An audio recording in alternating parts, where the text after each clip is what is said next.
dumb idea. Boy, it explodes at the end!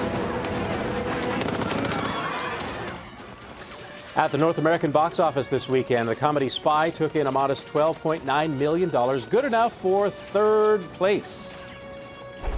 I was up late last night figuring out a new plan. Here it is. Fear. I need a list of all the possible negative outcomes on the first day at a new school. Way ahead of you there.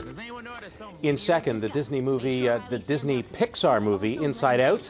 The animated film is the first Pixar production to not open in first place. It still earned a respectable $111.7 million.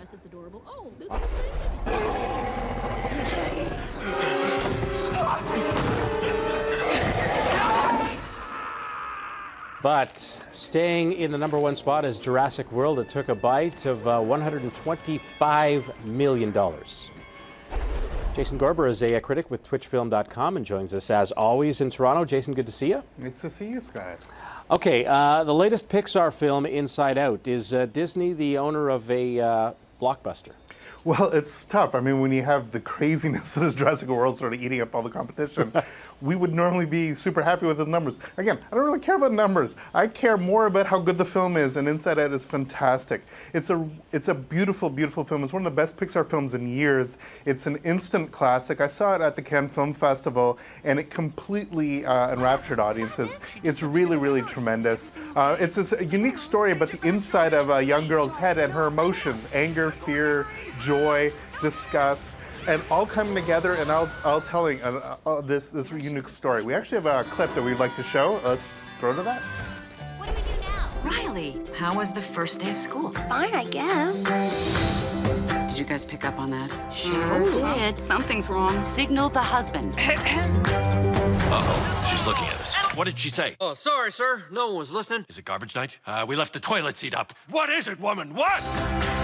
I'm joy. This is sadness.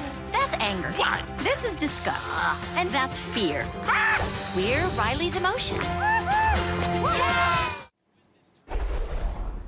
So it's a high-concept comedy with all these things taking place in your head, and I really thought when I saw the sort of first chunk of the film that that's all it was going to be. But bless Pixar, they take this story, this core idea, and completely run with it. The first hour of this film is basically everything you would expect it to be, and then the last section absolutely elevates it up to a whole nother notch. It's very sophisticated, very moving, and adults who are watching the film will definitely see all the storytelling going on with it. Younger kids, I think, will enjoy it a lot because of the playful colors. I'm not sure how it's going to play in the middle, because it's in some ways adolescent Pixar. It's about an 11-year-old girl sort of coming to terms with leaving her childhood behind and entering sort of into young adulthood.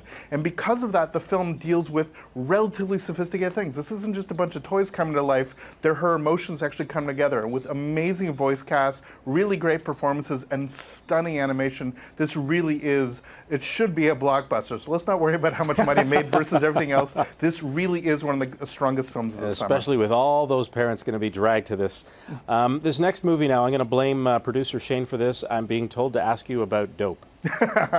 So this is a film that I saw at Sundance, and this is a film that lots of people love, and I only sort of like.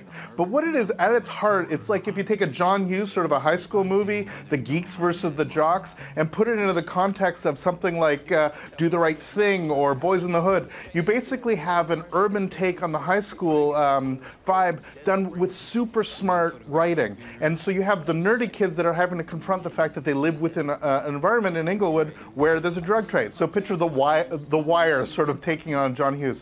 There's a lot of stuff to like about it. It's definitely worth seeking out. I didn't love it, but lots of audiences totally adored it. So if you're looking for really counter-programming, check this one out in a theater near you. Absolutely. Jason, I'm going to remind people they can follow you on Twitter at FilmFest_CA. Have a great week. All the best, Scott.